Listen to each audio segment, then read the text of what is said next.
Assalamualaikum warahmatullahi wabarakatuh. Apa kabar kalian semuanya? Semoga kalian dalam keadaan sehat ya. Baik, alhamdulillahirabbil alamin. Assalatu wassalamu ala asrofil anbiya'i wal mursalin Sayyidina wa maulana Muhammadin wa ala alihi wa ashabihi ajmain. Amma ba'du. Pertama-tama marilah kita panjatkan puji serta syukur kita atas hadirat Allah Subhanahu wa taala yang telah memberikan rahmat serta hidayahnya kepada kita semua sehingga kita diberikan kesehatan dan rezeki yang berlimpah. Amin amin ya rabbal alamin. Baik, sebelumnya perkenalkan, nama saya Siti Naya Agustina. Saya dari Prodi Komunikasi Penyiaran Islam dengan NIM 24010401071 dan saya berada di lokal 24B1. Dan di sini saya akan mempresentasikan sebuah video mind mapping yang diampu oleh Ibu Rizkiatul Hasanah Asos Ansar. Oke, baik, kita langsung saja masuk ke bagian mind mapping. Jadi di sini terdapat sebuah mind mapping yang sudah tersusun. Jadi kita akan memasuki materi pertama dari mind mapping yang sudah disiapkan. Dan saya akan menjelaskan terlebih dahulu apa saja yang akan saya bahas.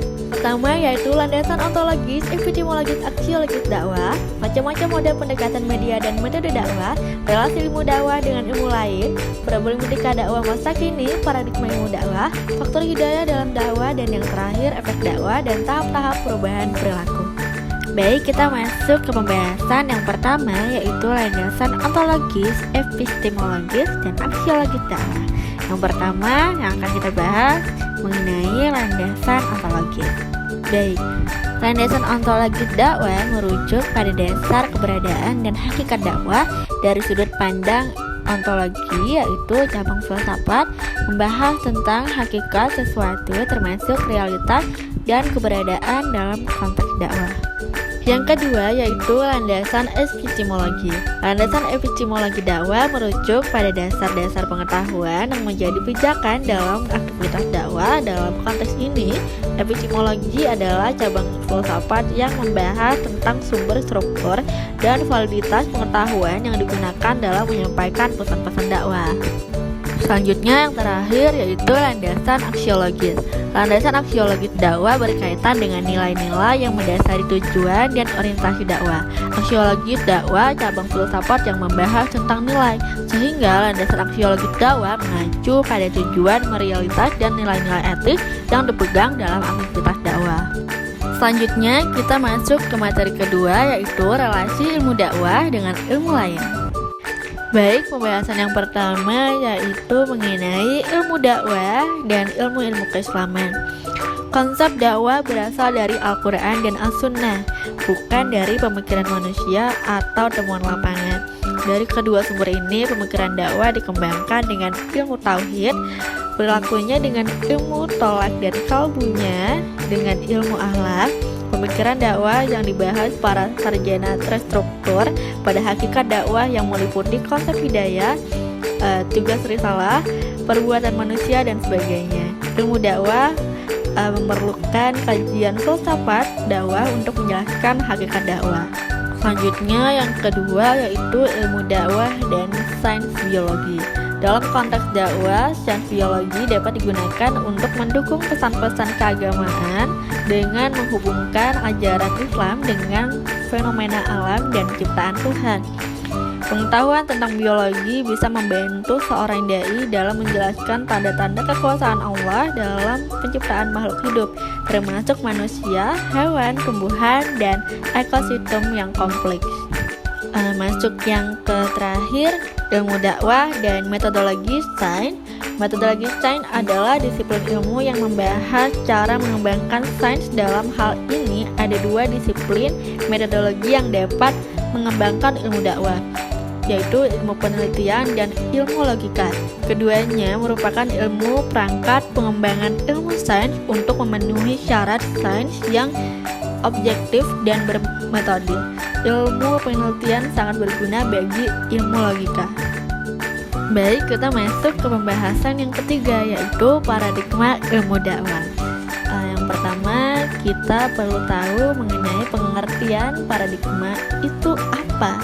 Paradigma adalah suatu pandangan yang mendasar tentang apa yang menjadi pokok persoalan dari suatu cabang ilmu. Sedangkan pada hakikatnya ilmu dakwah adalah ilmu yang menyadarkan dan mengembalikan manusia pada fitrahnya, pada fungsi dan tujuan hidup manusia. Menurut Islam, maka ilmu dakwah adalah ilmu transformatif untuk mewujudkan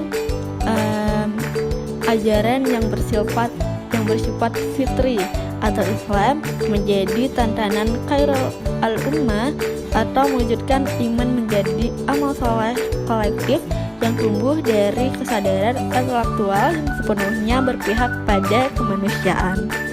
Baik, selanjutnya yang kedua yaitu teori sistem dakwah. Teori dakwah adalah konseptualisasi atau proses abstraksi yang dalam bentuk pernyataan dan proposisi.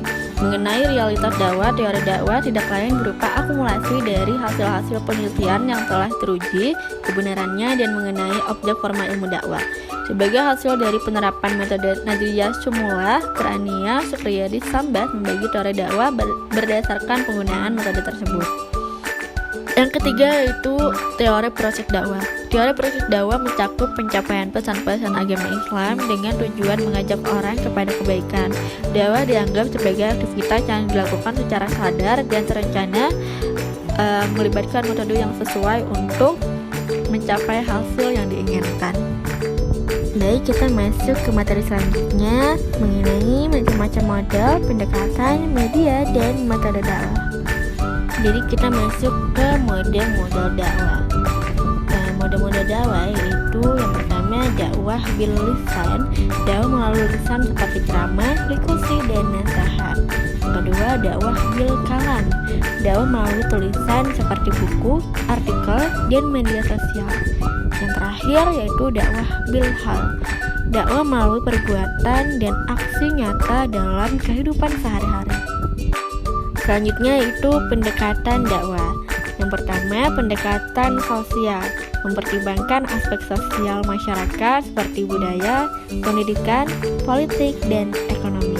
Yang kedua yaitu pendekatan psikologis, memahami kondisi kejiwaan dan karakter mad'u untuk menyampaikan pesan yang sesuai. Yang ketiga yaitu pendekatan struktural, menggunakan struktur dan sistem yang ada untuk menyebarkan nilai-nilai Islam. Yang selanjutnya yaitu jenis-jenis media dakwah. Media dakwah internet. Yang pertama, website Islam, sumber informasi dan artikel keagamaan. Yang kedua, media sosial, platform untuk berbagi pesan dakwah secara luas. Yang ketiga, aplikasi mobile, alat praktis untuk belajar dan mengamalkan Islam. Yang kelima, streaming online, sarana untuk menyiarkan ceramah dan kajian Islam. Pembahasan yang terakhir yaitu metode dakwah dalam Al-Quran. Yang pertama yaitu hikmah, berdakwah dengan kebijaksanaan, memperhatikan situasi dan kondisi sasaran dakwah. Yang kedua, mau'izah hasanah, memberikan nasihat yang baik dengan kata-kata yang menyentuh hati. Yang ketiga, mujadalah, berdiskusi dan bertukar pikiran dengan cara yang terbaik tanpa paksaan. Yang selanjutnya kita masuk ke materi problematika dakwah masa kini. Pembahasan yang pertama yaitu sumber daya dai. Sumber daya dai mencakup individu atau kelompok yang bertugas menyampaikan pesan dakwah.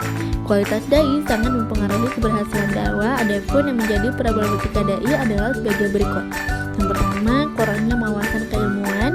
Bagi seorang dai dalam menunaikan tugas dakwahnya itu sangat diperlukan persiapan yang matang agar dalam pencapaian dakwah tersebut berhasil. Yang kedua, kurangnya akhlak. Dalam ajaran Islam, menyampaikan berita yang tidak benar merupakan perbuatan tercela. Menyampaikan informasi yang salah merupakan kejahatan yang tercela yang dapat menimbulkan penyesatan.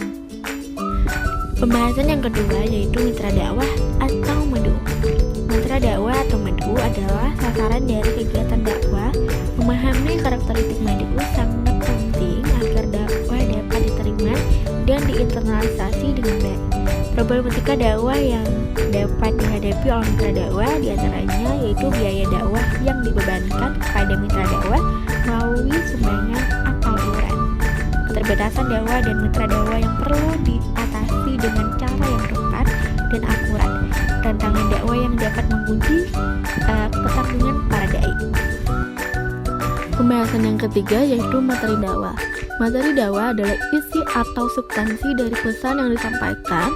Pemilihan materi yang tepat sangat berpengaruh terhadap keberhasilan dakwah.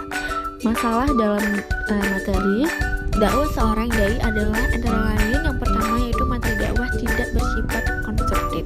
Materi dakwah yang disampaikan tidak dapat betul-betul dirasakan sebagai kebutuhan mad'u, sehingga masyarakat yang menjadi objek dakwah merasa bosan dengan nasihat atau ceramah-ceramah agama dalam kehidupannya. Yang kedua, materi dakwah tidak bersifat up to date. Yang ketiga, maksudnya materi dakwah yang tidak sesuai dengan perkembangan zaman yang kadang-kadang bersifat destruktif atau merusak, sehingga materi dakwah tersebut tidak mampu memberikan landasan moral dan etika terhadap tingkah laku masyarakat. Yang keempat, materi dakwah tidak bersifat sensitif. Yang terakhir, maksudnya materi dakwah yang disajikan tidak dapat membangkitkan gairah dan semangat bagi mad'u untuk melaksanakannya. Baik, selanjutnya kita masuk ke materi faktor hidayah dalam dakwah. Di sini kita akan memulai mengenai pengertian hidayah. Kata hidayah berasal dari bahasa Arab atau bahasa Al-Quran yang telah menjadi bahasa Indonesia. Akar katanya ialah hadda, yahdil, hadian, hudan, hidayatan, hidayatan. Kata hidayatan kalau wakaf atau berhenti dibaca hidayah seperti ucapan bahasa Indonesia, hidayah dalam bahasa berarti irsyad atau tuntunan. Sebagian ahli bahasa menambah arti tuntunan ini dengan adanya keinginan baik. Dengan demikian, hidayah diartikan sebagai tuntunan dan menunjukkan jalan yang disertai dengan keinginan baik. Baik, kita masuk ke faktor hidayah. Pengertian konversi agama menurut terminologi menurut Max Harris, konversi agama adalah suatu tindakan di mana seseorang atau sekelompok orang masuk atau berpindah ke suatu sistem kepercayaan atau perilaku yang berlawanan dengan kepercayaan sebelumnya. Konversi bisa berupa perpindahan seseorang dari satu agama ke agama lain atau perubahan sikap dan perilaku keagamaan dalam satu agama dari anti Tuhan menjadi penganut fanatik agama atau sebaliknya. Faktor hidayah yang selanjutnya yaitu dakwah dengan berbagai komponennya merupakan ikhtiar mengubah sikap dan perilaku manusia, bukan permasalahan yang mudah. Oleh karena itu, dakwah harus dilakukan dengan persiapan yang matang dengan melakukan terlebih dahulu analisis yang mendalam terhadap unsur-unsur dakwah. Dengan analisis tersebut diharapkan dakwah dapat dilaksanakan dengan pendekatan dan metode yang tepat. Baiklah, selanjutnya kita masuk ke materi yang terakhir, yaitu efek dakwah dan tahap-tahap perubahan perilaku. Pembahasan yang pertama mengenai persuasi dakwah. Cara persuasif atau persuasi dakwah adalah usaha yang dilakukan dengan cara mempengaruhi jiwa seseorang sehingga dapat membangkitkan kesadarannya untuk menerima dan melakukan suatu tindakan. Dakwah persuasif memerlukan usaha mendasar pada segi-segi psikologis. Oleh karena itu, dakwah persuasif harus dilakukan oleh orang-orang yang memang memiliki pengetahuan dan keahlian. Pembahasan yang kedua mengenai tahap perubahan perilaku. Tahap perubahan perilaku ini terbagi menjadi 3. Yang pertama yaitu akal. Pikiran adalah pergerak utama tindakan, memengaruhi perasaan dan perilaku. Sekitar 60% tindakan manusia berasal dari bawah sadar yang terbentuk dari keyakinan akal. Proses ini mendasar perilaku spontan tanpa pemikiran mendalam. Yang kedua yaitu hati. Pemikiran berakar pada hati yang dipenuhi rasa senang dan positif. Akal yang menyetujui pemikiran mengalir ke hati, mendorong realisasi tindakan melalui anggota tubuh. Yang ketiga yaitu hawa nafsu. Hawa nafsu mendorong manusia pada kesenangan dan menjauhi kebenaran. Perjuangan melawannya membawa seseorang menuju kebaikan, menguatkan iman, dan mendorong amal saleh. Islam menekankan pengendalian hawa nafsu sebagai langkah menuju perubahan. Yang tadi kita bahas mengenai tahap. Sekarang kita membahas mengenai proses perubahan perilaku pada diri mitra dakwah setelah menerima pesan dakwah. Yang pertama yaitu efek konektif, berkaitan dengan perubahan pada apa yang diketahui, dipahami, atau dipersepsi khalayak. Efek ini juga berkaitan dengan transmisi pengetahuan dan keterampilan. Yang selanjutnya yaitu efek afektif, akan timbul bila ada perubahan pada apa yang dirasakan, disenangi, atau dibenci khalayak yang meliputi segala yang berhubungan dengan emosi, sikap, serta nilai.